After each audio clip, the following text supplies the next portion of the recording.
Danke für den ICF Basel-Applaus. Der hört sich gut an. Vor ein paar Wochen, ich habe es hier mal erzählt, waren der Dani und ich, mein Mann, bei der Amore Experience in München. Das ist eine Ehekonferenz, zu der wir jetzt schon das 3. Jahr in Folge jedes Jahr gehen. Und wir gehen dahin, zum eine neue Vision bekommen für unsere Ehe, zum unsere Vision füreinander frisch halten, zum uns daran erinnern, warum haben wir eigentlich geheiratet und warum wollen wir auch verheiratet bleiben. Und wir sind sehr dankbar für dieses Gefäß, für diese 24 Stunden Exklusivzeit, wie so an so einem Tisch, wie so eine lange Date-Night. Weil wir merken, so im Alltag mit 3 Kindern und allen To-Dos und einem Job und einem Haushalt ist das oft anstrengend, Visionen zu kreieren oder Momente zu kreieren, wo wir uns überlegen, was ist die Vision für unsere Ehe. Und es ist für uns auch oft anstrengend, so an Konflikten zu arbeiten, an dem Miteinander zu arbeiten. Im Alltag läuft so viel anderes nebenher auch noch. Und klar haben wir beide unser Eheversprechen vor Augen. Wir haben das in unsere Ringe eingraviert.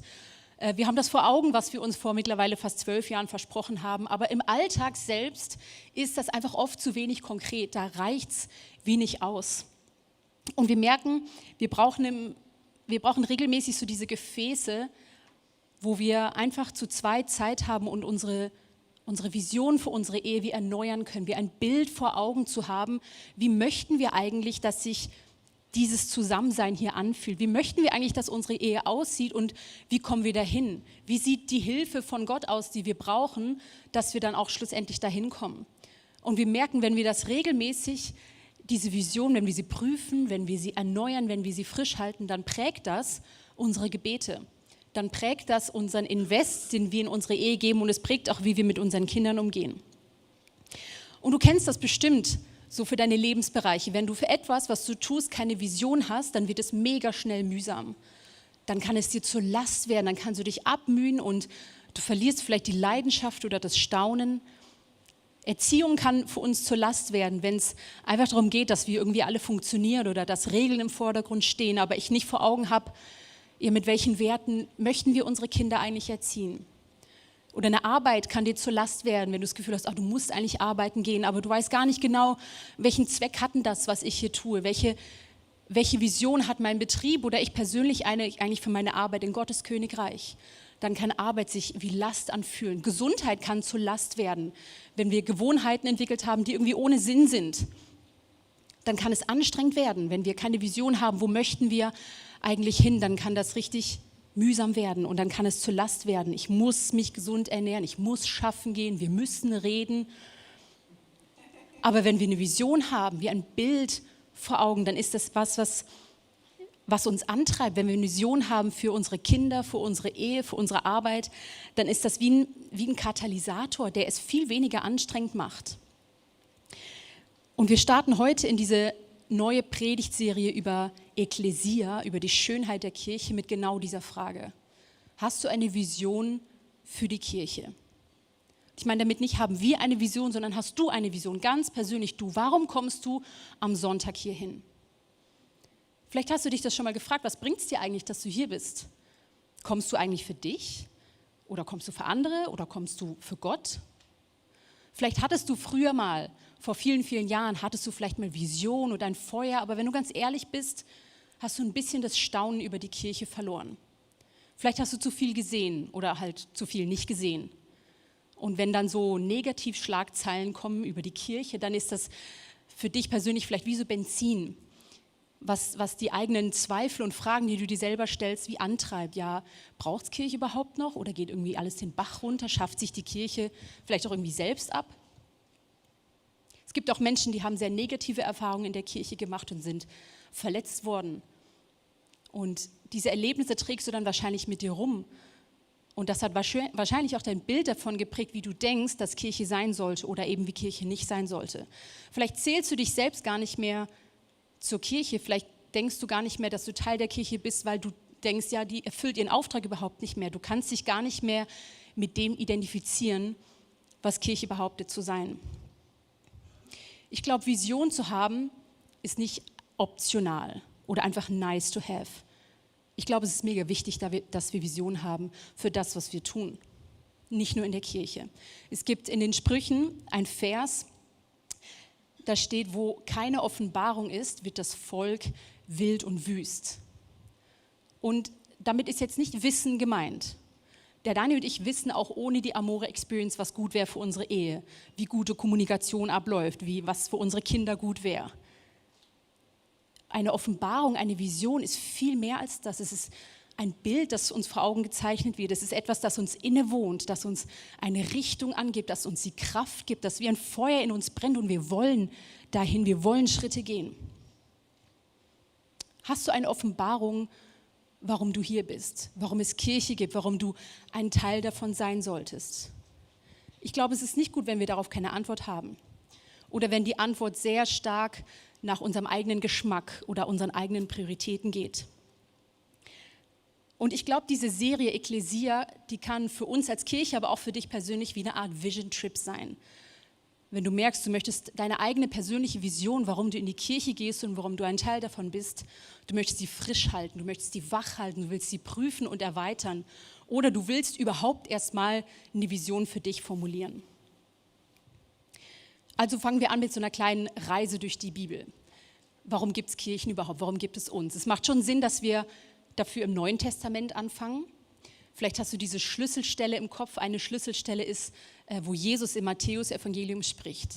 Er sagt zu seinen Jüngern, so, mir ist gegeben alle Macht im Himmel und auf der Erde. Und jetzt geht und macht Jünger, geht in die ganze Welt und verkündet das Evangelium und die Botschaft vom Reich Gottes. Und das ist der Auftrag von Jesus an seine Jünger und auch an uns.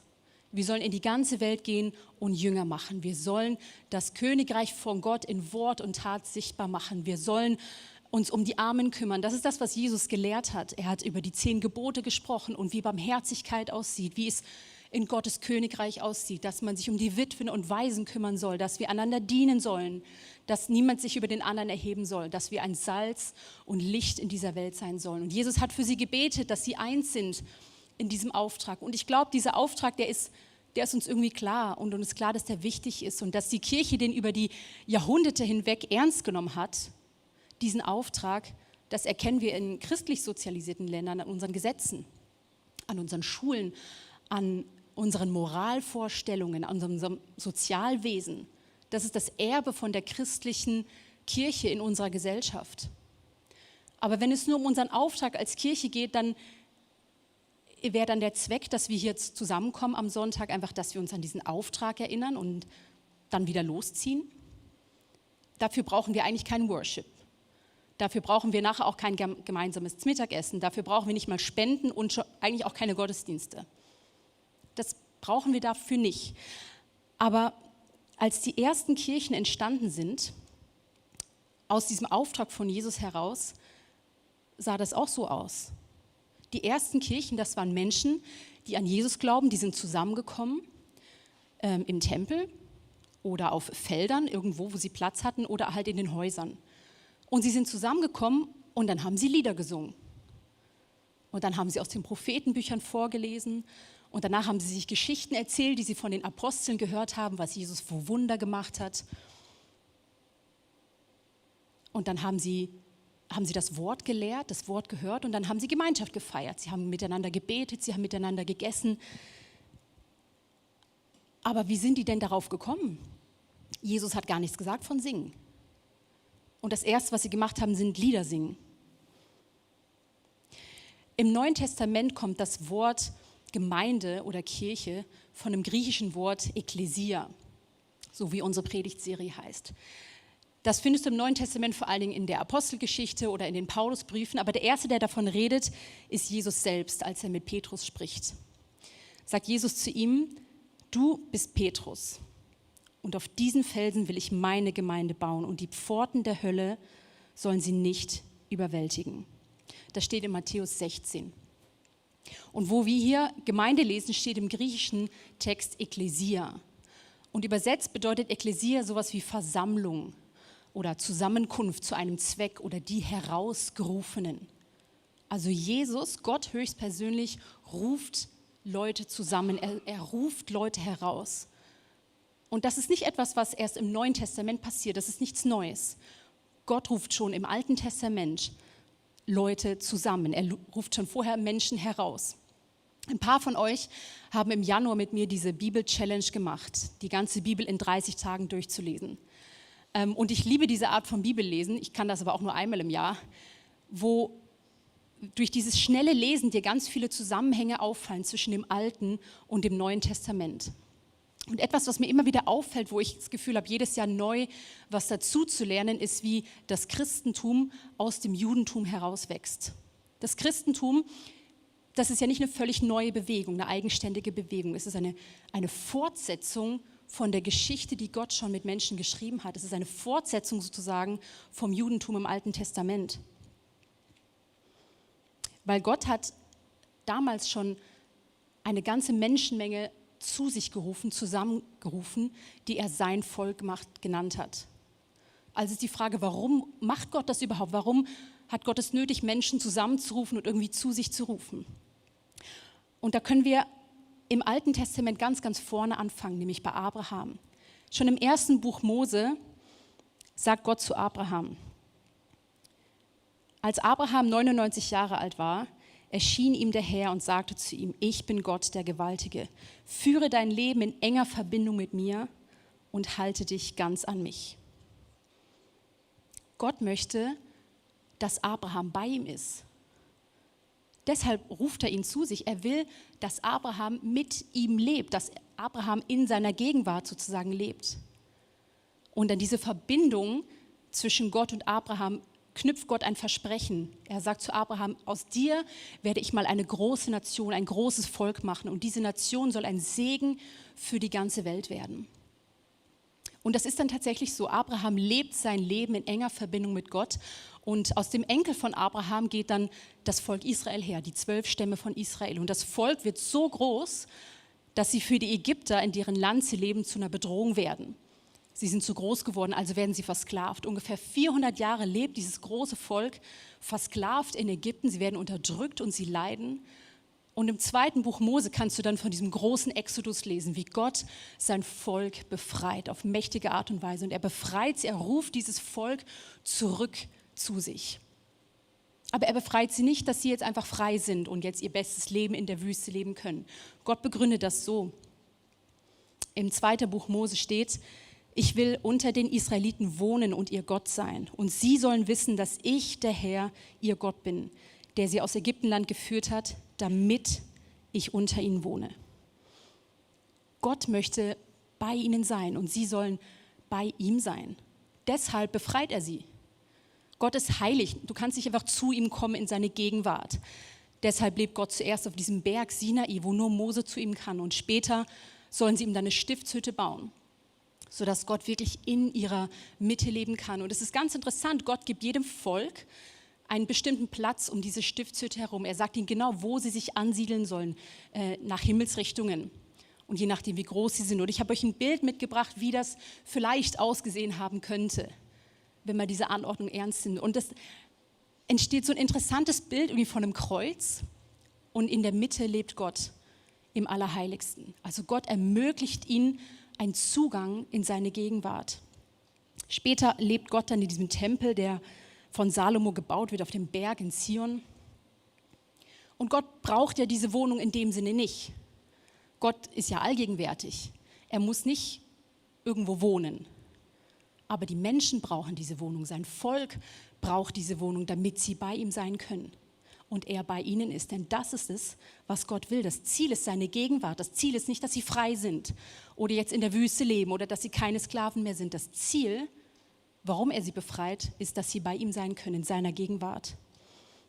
Jetzt fragst du dich vielleicht, was ist das für mich relevant, was Gott da mit seinem Volk treibt im Alten Testament? Ich glaube, es ist für uns relevant, weil das, was wir im Neuen Testament sehen, ist eigentlich nur die Fortsetzung von dem, was Gott schon immer wollte. Als Jesus als Sohn von Gott auf die Erde kommt, ist das Erste, was er tut, als er seinen Dienst beginnt, Menschen zu sich zu rufen. Jesus sagt zu Menschen: Folgt mir nach, komm zu mir. Er möchte, dass sie bei ihm sind. Er sagt später mal zu seinen Jüngern: Wer mich gesehen hat, der hat den Vater gesehen. Es geht ihm darum, dass Menschen Gott kennenlernen, dass sie bei ihm sein können. Und Jesus sagt, er ist der Weg. Er ist der Weg in die Gegenwart von Gott. Er ist der Weg in die Gemeinschaft von Gott. Und das bedeutet das, was wir in Ostern feiern, was Jesus am Kreuz gemacht hat. Er hat die Sünde der Menschen, und die Sünde ist es, die uns von Gott und von seiner Gegenwart, von seiner Gemeinschaft trennt. Jesus hat diese Sünde auf sich genommen und ist ans Kreuz gegangen und die Sünde mit in den Tod genommen und hat den Tod schlussendlich besiegt, sodass wir bei Gott sein können, dass Gott bei uns sein kann. Das heißt, das Ziel von dem, was Jesus am Kreuz getan hat, ist nicht, dass dir vergeben ist. Das Ziel ist auch nicht, dass du versöhnt bist. Das Ziel ist, dass du bei Gott sein kannst. Und das ist das, was Gott möchte. Als Jesus dann in den Himmel geht, kommt wenig später, feiern wir ja dann Pfingsten. Und an Pfingsten erinnern wir uns daran, dass der Heilige Geist zum ersten Mal auf Menschen kam. Und zwar auf alle Menschen, die zu Jesus Christus gehören. Und an Pfingsten erkennen wir, Gott möchte eigentlich bei allen Menschen sein. Nicht nur bei den Juden, die er mal herausgerufen hat. Gott möchte, dass alle Menschen bei ihm sind, die durch den Glauben an Jesus zu seiner Familie gehören, zu seinem Haus dazugehören. Und daraus entstehen die ersten Kirchen. Und dann wird die Kirche zum neuen Tempel. In Epheser 2 steht, ihr seid jetzt also nicht länger Fremde ohne Bürgerrecht, sondern seid zusammen mit allen anderen, die zu seinem heiligen Volk gehören, Bürger des Himmels. Ihr gehört zu Gottes Haus, zu seiner Familie. Das Fundament des Hauses, in das ihr eingefügt seid, sind die Apostel und Propheten und der Eckstein dieses Gebäudes ist Jesus Christus selbst. Er hält den ganzen Bau zusammen. Durch ihn wächst er und wird ein heiliger, dem Herrn geweihter Tempel. Durch Christus seid auch ihr in dieses Bauwerk eingefügt, in dem Gott durch seinen Geist wohnt. Das bedeutet, die Kirche, also da, wo du jetzt auch gerade bist, ist der Ort, an dem Gott Wohnung nimmt. Ist der Ort, an dem Gott sagt, hier möchte ich wohnen, damit Menschen bei mir sein können, dass ich bei ihnen sein kann. Die Kirche ist sein Haus. Und das ist übrigens das, was die Kirche schön macht. Wir sagen die Schönheit der Kirche. Was meinen wir denn damit? Die Kirche ist schön, weil Gott hier ist. Und weil wir hier bei Gott sein können, weil das ist das, was Gott möchte. Deshalb gibt es Kirche. Das ist der Grund. Das ist unsere Identität als Kirche. Ein Ort zu sein, an dem Gott wohnt. Und wir einfach bei ihm sein können. Wenn der Dani und ich, als wir geheiratet haben, haben wir uns versprochen, wir möchten das ganze Leben zusammen verbringen. Wir möchten unser ganzes Leben diese Gemeinschaft miteinander haben. Wir wollen beieinander bleiben und uns lieben, bis der Tod uns scheidet. Deshalb haben wir geheiratet, damit wir zusammen sein können. Das Ziel unserer Ehe ist nicht, dass wir Kinder haben oder ob wir in der Kirche sind oder diese Kirche leiten oder ein schönes Zuhause. Das ist nicht das Ziel, das sind die Früchte unserer Ehe. Aber das Ziel ist unsere Gemeinschaft. Das Ziel ist, dass wir zusammen sein können. Das ist das Ziel. Das heißt, wenn du in die Kirche kommst, dann kommst du, um Gott zu begegnen. Du kommst, um Gott kennenzulernen. Du kommst, um deine Identität in Jesus nicht nur kennenzulernen, sondern sie auch zu erleben. Zu erleben, hier ist Gott. Und Gott spricht hier diese Wahrheit, diese Identität, die wir in Jesus haben, spricht er uns hier zu. Dass du versöhnt bist mit Gott, dass du Frieden erleben kannst, dass du eine neue Schöpfung bist, dass du geschaffen bist zu guten Werken, die Gott für dich vorbereitet hat, dass du gegründet bist in Liebe, dass du fähig bist, anderen zu vergeben, weil Gott dir zuerst vergeben hat. Das ist etwas, was hier in seinem Haus stattfindet. Und ich finde, in sein Haus zu kommen, für mich persönlich, für mich färbt das ab. Nichts hat mein Glaubensleben so sehr geprägt, wie seit fast 16 Jahren einfach jeden Sonntag in die Kirche zu kommen. Ob ich Lust habe oder nicht. Und diese Veränderung, ich merke das nicht jeden Sonntag. Ich kann das nicht mal auf einzelne Sonntage runterbrechen. Ich merke das wie auf lange Sicht, dass diese Dinge, diese Verheißungen, die ich in der Bibel lese, von denen ich weiß, dass sie stimmen, plötzlich anfangen zu glauben. Und anfangen danach zu leben und mein Leben danach auszurichten. Weil in seinem Haus, das ist der Ort, an dem ich Jesus ähnlicher werde. weil er hier ist und weil er durch den Heiligen Geist ja in mir wohnt. Das heißt, ich bin ein Teil von dieser Wohnung. Ich bin nicht die Wohnung selbst. Die Wohnung ist die Kirche, aber ich bin ein Teil von dieser Wohnung. Die Bibel nennt das lebendige Steine. Im 1. Petrusbrief im Kapitel 2 steht: Lasst euch selbst als lebendige Steine in das Haus einfügen, das von Gott erbaut wird und von seinem Geist erfüllt ist. Lasst euch zu einer heiligen Priesterschaft aufbauen, damit ihr Gott Opfer darbringen könnt, die von seinem Geist gewirkt sind. Opfer, an denen er Freude hat, weil sie sich auf das Werk von Jesus Christus gründen. Du bist ein lebendiger Stein in diesem Haus. Du hast Zugang zu Gottes Gegenwart, du hast Zugang zu der Gemeinschaft mit Gott, so wie das früher nur die Priester hatten, weil du jetzt ein Priester bist. Du bist ein lebendiger Stein, das heißt, du bist nicht ein Besucher hier. Du hast einen Platz, du hast einen Part. Gott möchte nicht nur, dass du als Besucher kommst, er möchte, dass du eingefügt bist in seine Familie, er möchte, dass du eingefügt bist in sein Haus, in dem seine Gegenwart versprochen ist. Du hast einen Part. Wenn der Dani und ich Gemeinschaft zusammen haben wollen, zum Beispiel bei einer Date Night, dann setzen wir uns zusammen hin und es wäre komisch, wenn einer am Handy wäre.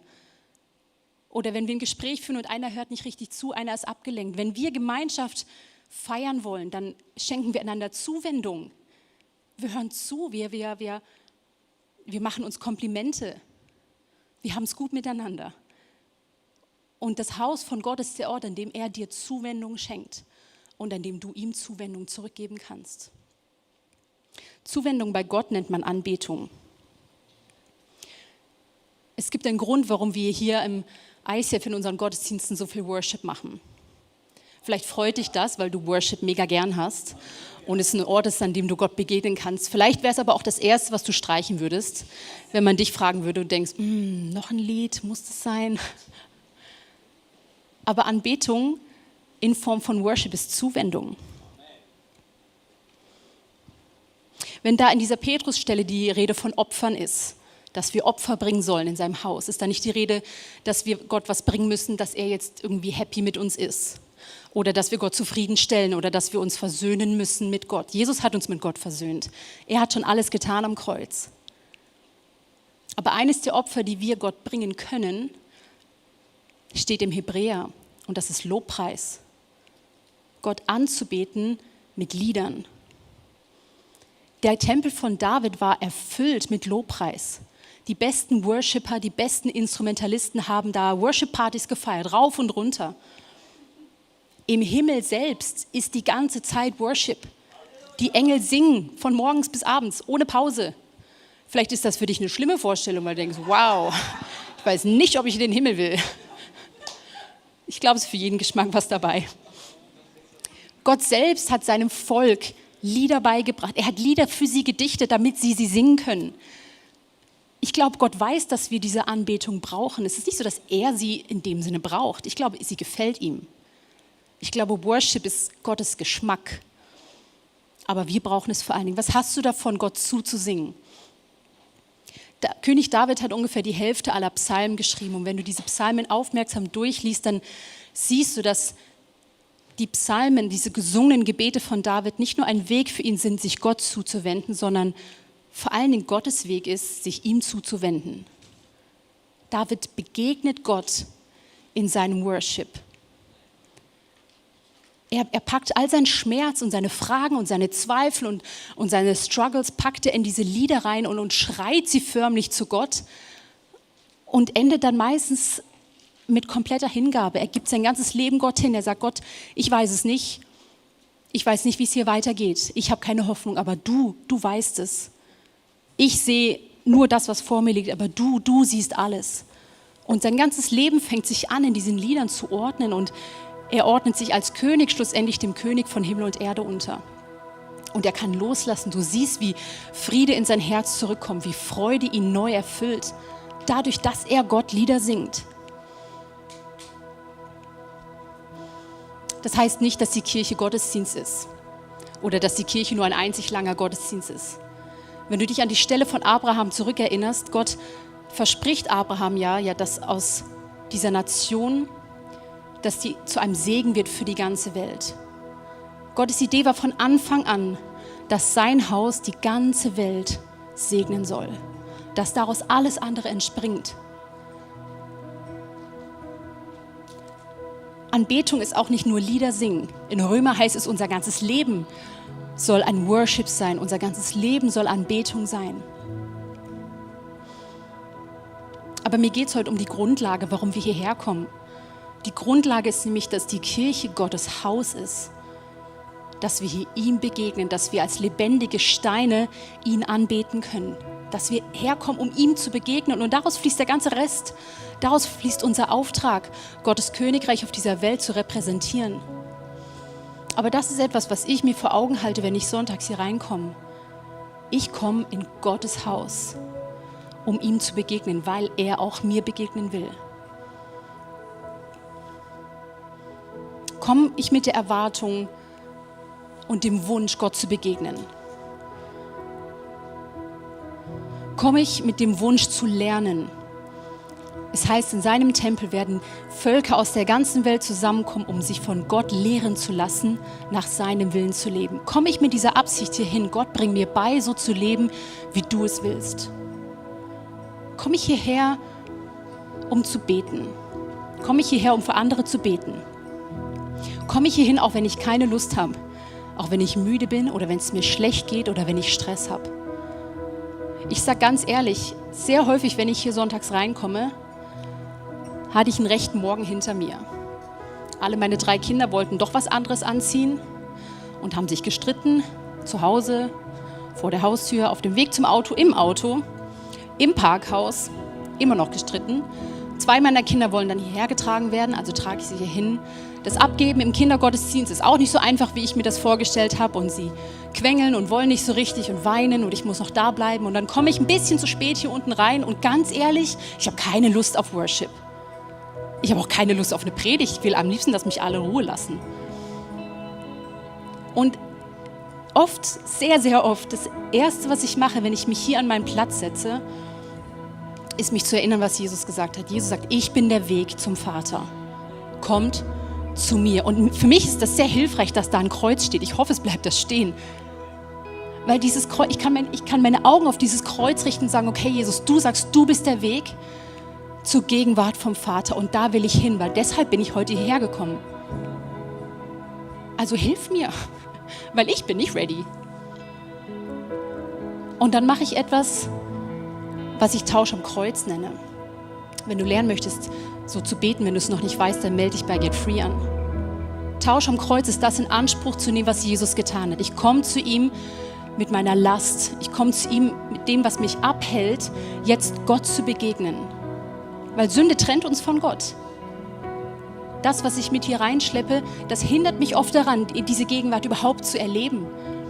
Diese Gegenwart ist nicht von mir abhängig, aber ob ich sie erleben kann oder nicht, hängt häufig an mir. Also gebe ich ihm ab, was mich stresst. Meine Nerven, meine Wut, vielleicht auch meine Unlust. Manchmal weiß ich gar nicht, was es ist. Ich merke einfach, ich bin nicht parat. Irgendwas ist in mir, dass mich das jetzt vorher mit den Kindern so genervt hat. Ist irgendwie mehr als nur diese Situation. Jesus, irgendwas ist da in mir. Und weil er sagt, mein Heiliger Geist wohnt in dir, kann ich den Heiligen Geist fragen, was ist da, was mich jetzt gerade abhält, hierher zu kommen und einfach Gott zu begegnen, dem lebendigen Gott, den ich so sehr brauche. Und oft erkenne ich dann in diesen Momenten im Gebet, was es ist, was ich abgeben darf. Es ist dann nicht immer alles gelöst, aber meine Last ist weg. Und dann passiert der Tausch, dann kann ich Jesus fragen, Jesus, was möchtest du mir jetzt geben? Was hast du für mich vorbereitet? Ich komme heute hier in dein Haus. Und sehr häufig darf ich Freude empfangen.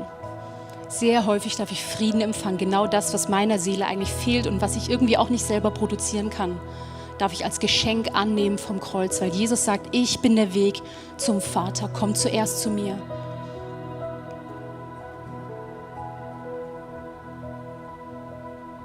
Und ich möchte dich einladen, wenn du möchtest, deine Augen zu schließen und dir einen Moment Zeit zu nehmen für dein eigenes Gebet. Vielleicht für dein eigenes Gebet am Kreuz.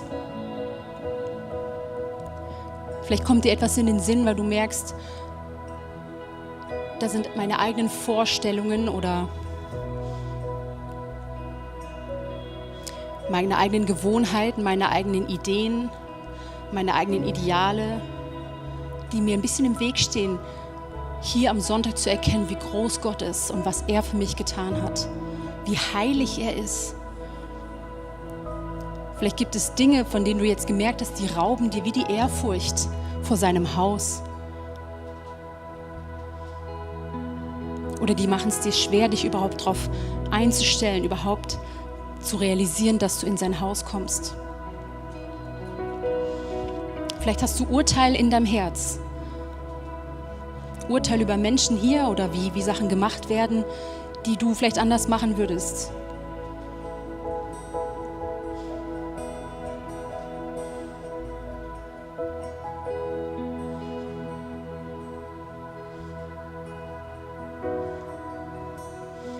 Heiliger Geist, danke, dass du heute Morgen hier bist, dass du einerseits in jedem von uns wohnst und wir dadurch deine Stimme hören können, Gott, aber auch, dass dein Geist hier ist und dass er mehr ist als nur die Summe vom Heiligen Geist, die jeder von uns in sich trägt. Danke, Gott, dass das hier dein Haus ist, dass es der Ort ist, wo du sprichst, wo wir dich hören können, wo wir dich erleben können. Und Heiliger Geist, ich bete, dass du uns jetzt hilfst, das zu erkennen, was du heute Morgen adressieren möchtest, worauf du wie den Finger legen möchtest heute Morgen. Vielleicht ist es etwas, was wir am Kreuz abgeben dürfen. Vielleicht ist es eine Vergebung, die wir wie in unserem Herzen aussprechen dürfen, jemandem gegenüber hier drin.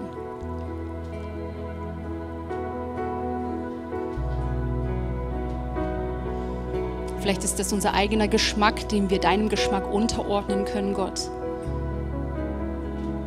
Oder eine Frage, die uns immer wieder kommt und die wir einfach einen Sonntag mehr bei dir deponieren können. In deinem Haus, da wo du versprichst zu sein.